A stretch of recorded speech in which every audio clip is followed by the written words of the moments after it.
Good morning dear students. सभी प्यारे बच्चों और गुरुजनों को मेरा नमो नमः।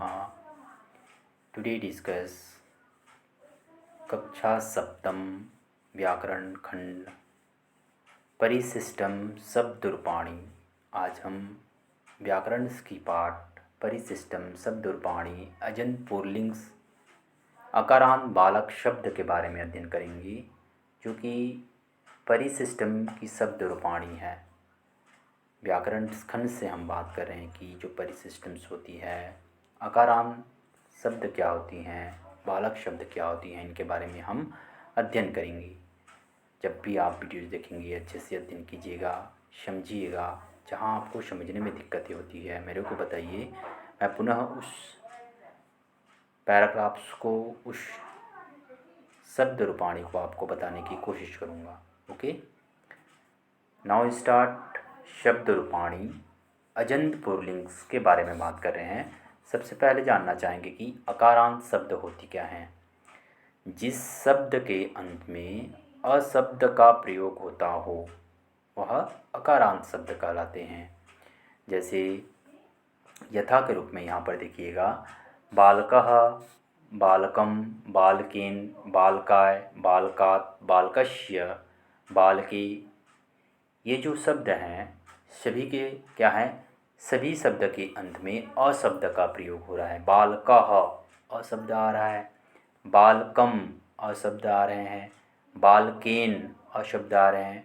तो ये जो शब्द हैं सभी के सभी क्या हैं, अकारांत शब्द से लिए गए हैं। ओके डियर स्टूडेंट्स, सबसे पहले देखते हैं कि अकारांत जो शब्द दिए हुए हैं विभक्ति क्या होती हैं। विभक्ति के बाद हम देखेंगे कि एक वचन क्या होती हैं, द्विवचन क्या होती हैं और बहुवचन क्या होती हैं।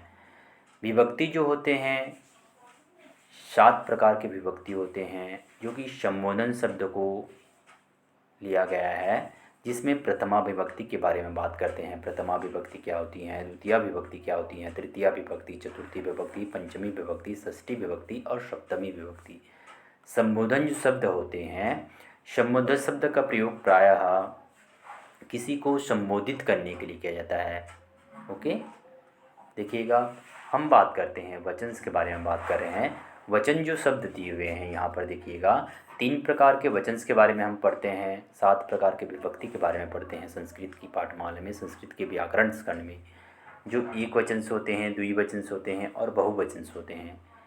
एक वचन क्या होती हैं, जिस शब्द का प्रयोग करते समय एक ही वस्तु का बोध होता हो वह एक वचन कहलाती हैं। ओके, द्विवचन क्या होती हैं, जहाँ पर 2 वस्तु का बोध होता हो वहाँ पर द्विवचन कहलाते हैं।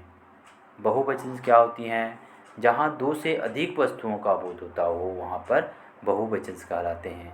ओके, जैसे एक वचन के बारे में बात करेंगे, जैसे बालकः, बालकः यह एक ही बालक का प्रयोग हो रहा है। यहाँ पर बालको 2 बालक का प्रयोग हो रहे हैं, यहाँ पर बालकः 2 से अधिक बालक का प्रयोग हो रहे हैं। जैसे हमने पाठमाला संस्कृत के पढ़े थे, अकारांत पुल्लिंग्स के बारे में पढ़े थे, वहाँ पर एग्जाम्पल्स के रूप में मैंने बताया था, यथा के रूप में मैंने बताया था, बहुत सारे एग्जाम्पल्स बताए थे, बहुत सारे उदाहरण बताए थे, जो कि एक वचन से संबंधित है, द्विवचन से संबंधित है और बहुवचन से संबंधित है।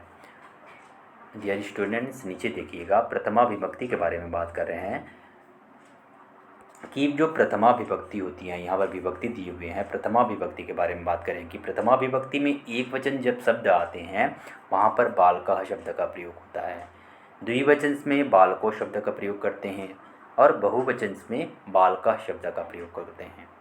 जैसे द्वितीय विभक्ति के बारे में बात करेंगे, बालकम, बालकौ, बालकान। तृतीय विभक्ति के बारे में बात कर रहे हैं, बालकेन, बालकाभ्याम, बालकेह। चतुर्थी विभक्ति की बात करते हैं, बालकाय, बालकाभ्याम, बालकेभ्यः। पंचमी विभक्ति में बालकात्, बालकाभ्याम, बालकेभ्यः। षष्ठी विभक्ति में बालकस्य, बालकयोः, बालकानाम।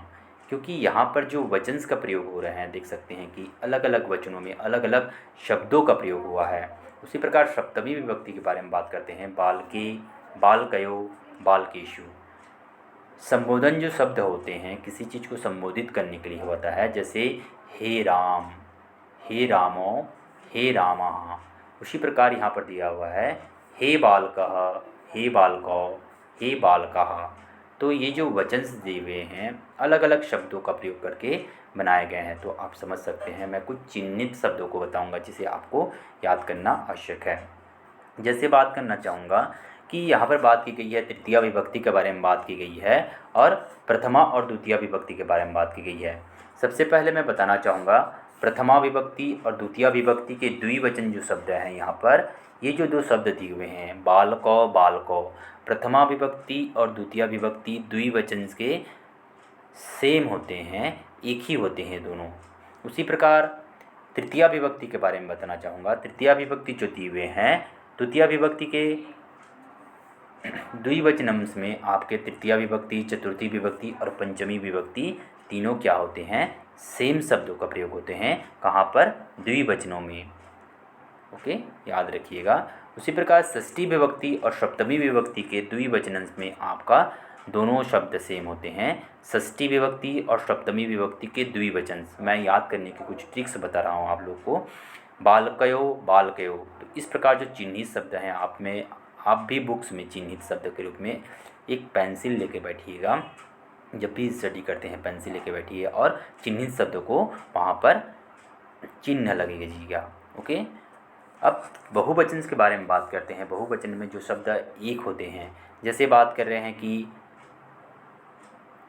चतुर्थी विभक्ति और पंचमी विभक्ति जो होते हैं बालकेभ्यः बालकेभ्यः।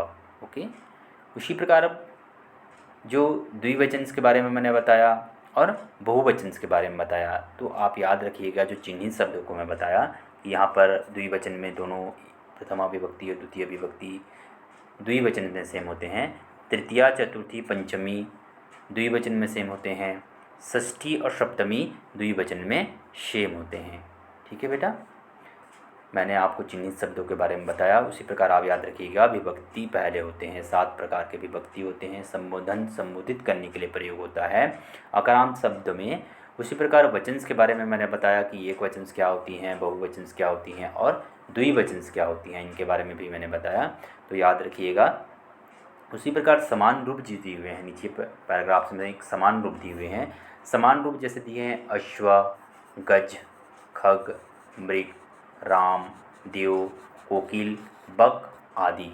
ये जो समान रूप शब्द दिए हुए हैं बालक शब्दों की तरह भी अकारांत पुल्लिंग में अश्व को, गज को, खग को, मृग को, राम, देव, कोकिल, बक आदि शब्दों को भी चलाकर आप लिख सकते हैं, याद रख सकते हैं। ओके, मैंने बताया अकारांत पुल्लिंग शब्द बालक शब्द के बारे में आप लोग को अध्ययन करवाया।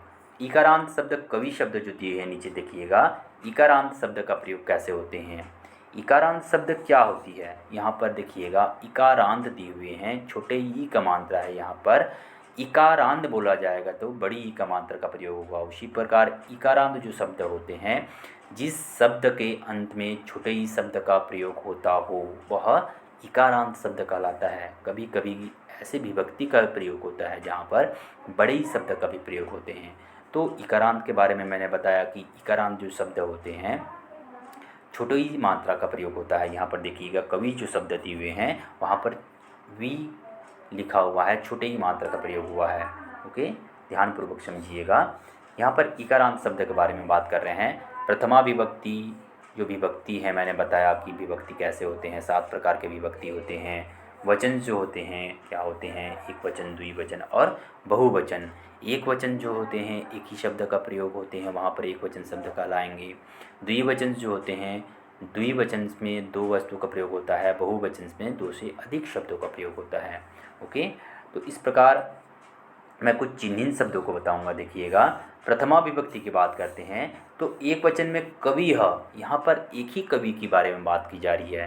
द्विवचन में कवि बड़े ही का मात्रा का प्रयोग हुआ है। देखिएगा, द्विवचन में बड़े ही का मात्रा का प्रयोग हुआ है। यहाँ पर बहुवचन में कवयः, जब हम लकार के बारे में पढ़ेंगे, लंग लकार, लोट लकार, लिट लकार के बारे में पढ़ेंगे, अज्ञार्थक काल क्या होती है, ये जो लकार्स होते हैं, काल्स होते हैं, इसके बारे में अध्ययन करेंगे तो आपको अच्छे से और समझ में आएगा कि क्या होती हैं। द्वितीया विभक्ति के बारे में बात करते हैं। कविम, कवि जो शब्द होता है इकारांत शब्द में कविम शब्द का प्रयोग हुआ। कविम, कविम ई शब्द का यहाँ भी प्रयोग हो रहा है। उसी प्रकार कवि, उसी प्रकार कविन दिया हुआ है बहुवचन में। कविन जो शब्द होते हैं वह बहुवचन का प्रयोग होता है।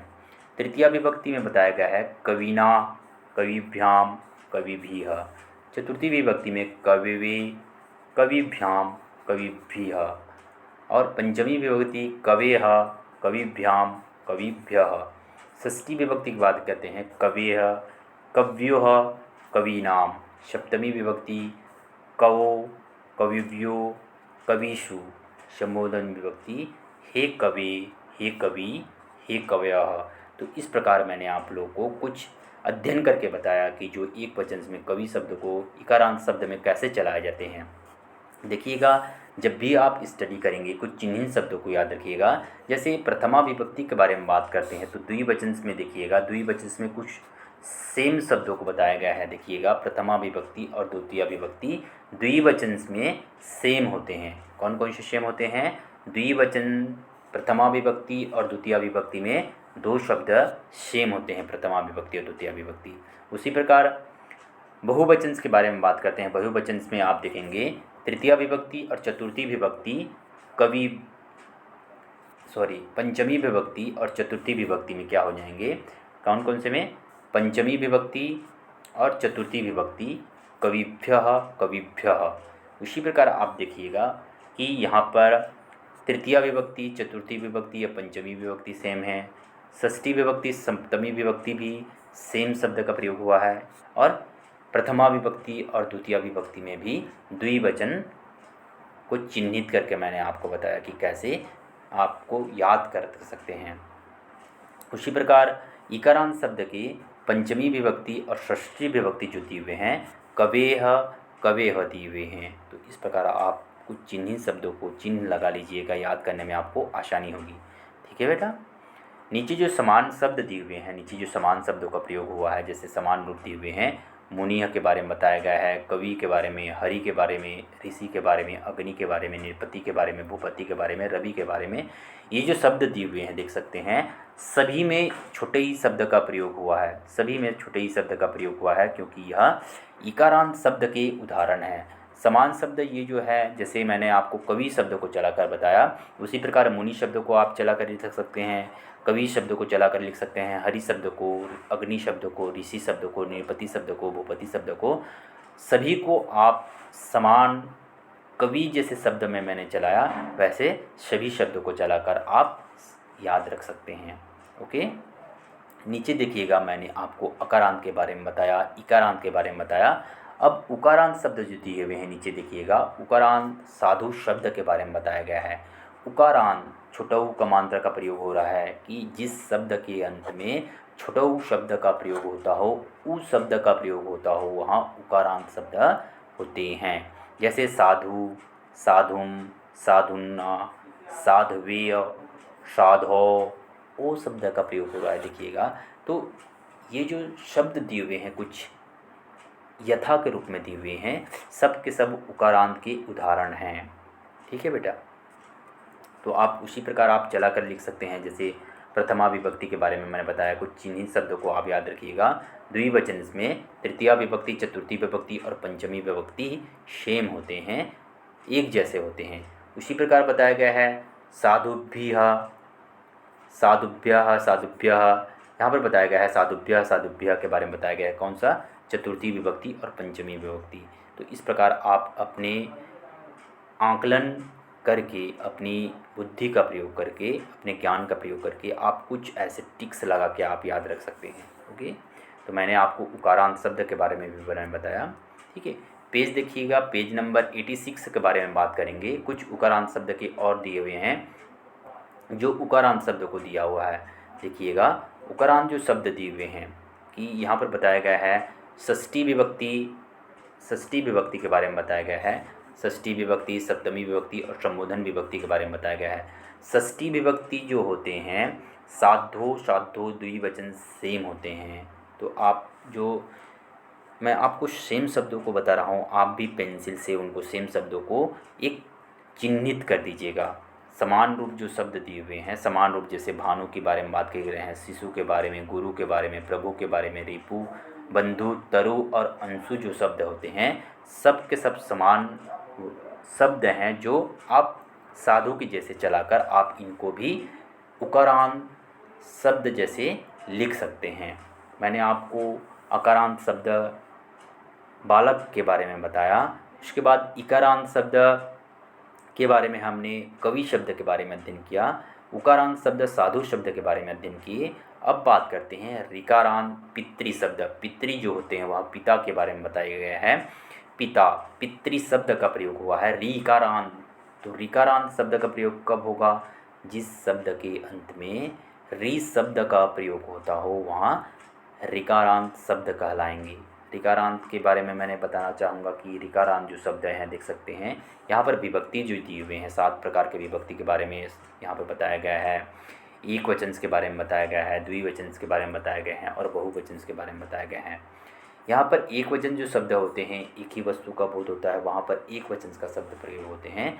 द्विवचन जहाँ पर 2 शब्दों का प्रयोग होता है वहाँ पर द्विवचन का प्रयोग होते हैं। और बहुवचन जो होते हैं जहाँ पर 2 से अधिक शब्दों का प्रयोग होता है वहाँ बहुवचन कहलाते हैं। एक वचन प्रथमा विभक्ति के बारे में बात करेंगे। यहाँ पर पिता शब्द को लिया गया है एक वचन पिता। आप स्टडी करते जाएंगे, आपकी जो बौद्धिक क्षमता बढ़ती जाएगी तो आपको आसानी होगी पढ़ने में।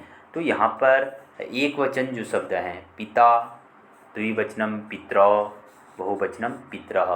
पितरः जो लिखा हुआ है वहाँ पर बहुत सारे पिताजी हैं, वहाँ पर पिता हैं, इसीलिए वहाँ पर बहुवचन पितरः का प्रयोग हुआ है। द्विवचन में पितरौ, जब भी औ का मात्रा आपको दिखाई देगा वहाँ पर द्विवचन का प्रयोग होंगे। पिता शब्द आप पढ़ेंगे तो आपको समझ में जाएगा कि कौन सा एक वचन है, कौन सा द्विवचन से है, कौन सा बहुवचन से है। तो समान जो शब्द हैं देखिएगा, समान शब्द यहाँ पर तृतीया, चतुर्थी और पंचमी जो है समान शब्द द्विवचन में हमेशा प्रयोग होते हैं।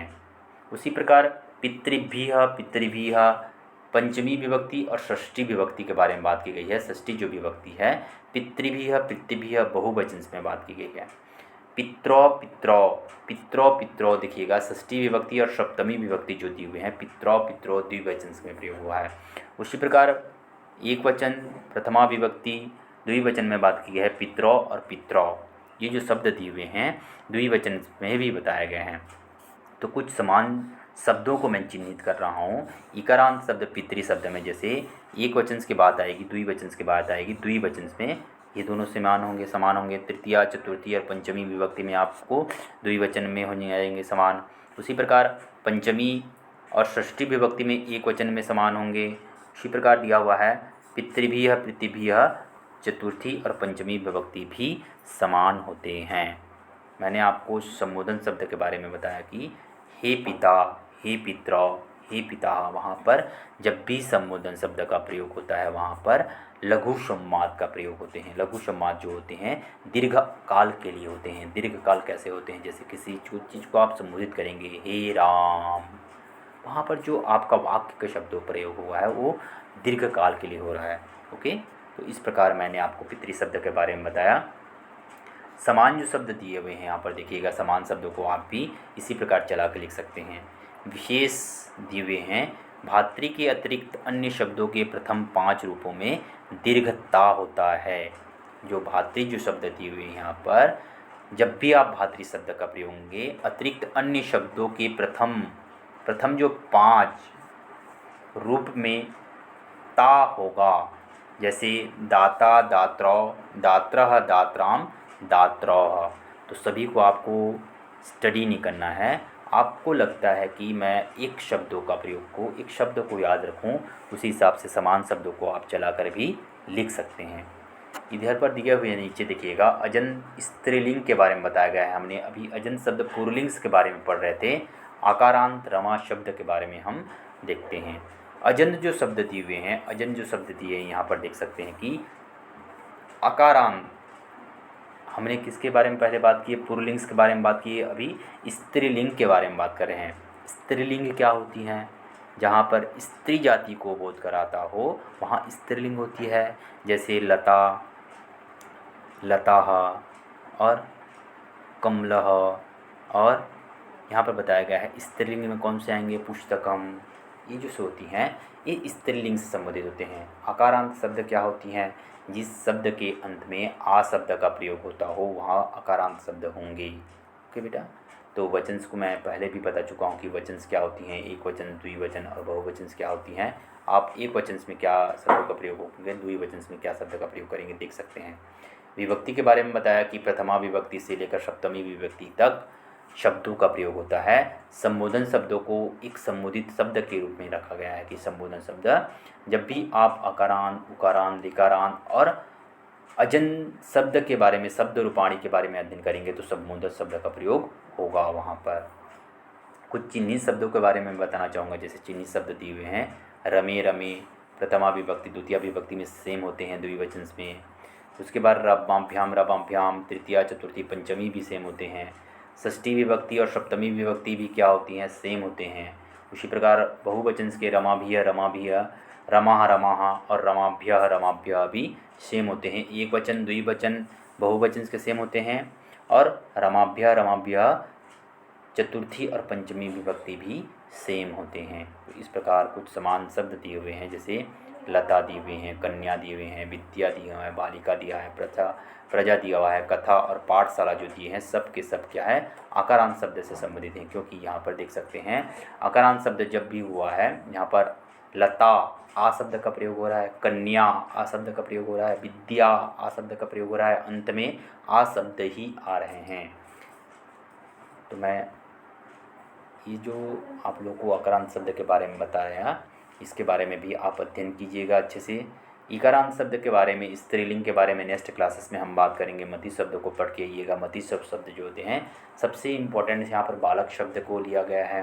बालक शब्द के बाद कई शब्द आते हैं जो कि इकारांत से संबंधित हैं। और रमा शब्द को, राम शब्द को याद रखिएगा। रमा शब्द जो दिए हुए हैं अभी जस्ट मैंने आपको अध्ययन करवाया, इसके बारे में भी आप अध्ययन कीजिएगा। ओके, नेक्स्ट क्लासेस में हम बात करेंगे इकारांत के बारे में, बात करेंगे कुछ इकारांत देवी शब्द के बारे में बात करेंगे और ऋकारांत मातृ माता शब्द के बारे में भी अध्ययन करेंगे। इस प्रकार हमारी जो व्याकरण खंड है धीरे धीरे कंप्लीट होगी। तो इस प्रकार मैं आप लोग को नोट्स ग्रुप में जब प्रोवाइड करूँगा तो अच्छे से आप नोट्स बनाइएगा और अच्छे से उनको अध्ययन कीजिएगा। बाय बेटा।